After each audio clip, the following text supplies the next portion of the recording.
Visibilities of 1 nautical mile or less will linger through late this morning. Mariners should be prepared for abrupt visibility changes due to dense fog. Reduce speeds and be on the lookout for exposed rocks and other vessels, and use radar or GPS navigation if available.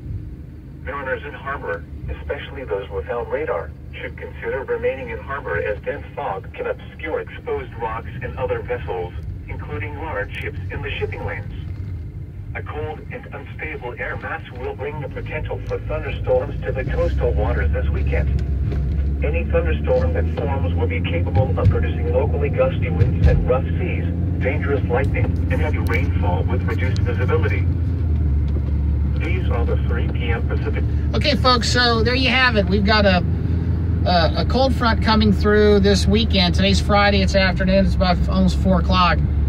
And, you know, the fog always precedes the major change in weather. And when you have an advancing cold front, you have moisture kind of packing down on dry air, and that's where the moisture tends to turn into fog. So we've got that coming. We got thunderstorms coming, and this is what they give us, folks. Look at these chemtrails. The day before we're supposed to have an advancing cold front hit the Southern California area. We're over here in West Garden Grove, just looking at this strange haze that the National Weather Service doesn't mention anything about. They call this partly cloudy skies, folks.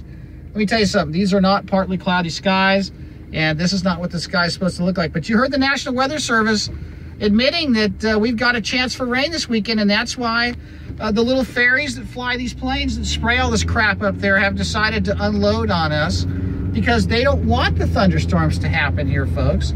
They want this weather system and its energy diverted to other parts of the country so it can wreak absolute havoc on other parts of the country, and they can blame this nonsense all on global warming so they can get you out of your cars and get you to stop using refrigeration and electricity and get you to re-engineer and socially re-engineer your entire way of life.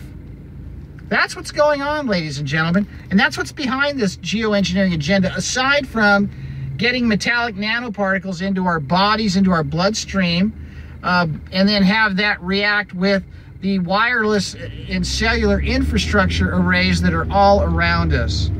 So folks, it's high time to wake up, and it's time to contact your legislators and your local elected representatives and ask them when they're going to stop this crime. Because this is criminal, ladies and gentlemen. This is poisoning of the environment. And where is all the radical environmental activist groups on this issue?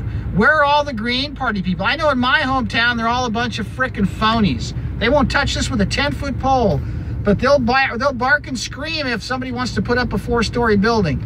It's unbelievable, ladies and gentlemen. The cognitive dissonance on this issue is off the charts, and it's a grave situation indeed, folks. You know, weather warfare is something that's been around for decades, and we're actually becoming acclimated to its very existence in our lives. You're seeing it firsthand, folks. And you know, they say as California goes, so goes the nation. Well, I have news for you. As the frontal systems approach California, how they're diverted from here determines what kind of psychotic activity will ensue as a result of the diversion and the interference with these air masses. And that's what's going on, folks. That's why the weather's getting wild in the interior of the country, because we do not have traditional weather patterns anymore. As the weather patterns are being changed over Southern California, they are changing drastically the weather patterns for the rest of the country. And that is the impetus for the con job that they're going to play on you that says, yes, we have to take drastic action because global warming is wreaking havoc with our weather. Ladies and gentlemen, the ones that are wreaking havoc with our weather are the ones that are spraying this stuff in our sky. And the people responsible for this are you and I if we don't do anything about it. This is Joe Imbriano signing off.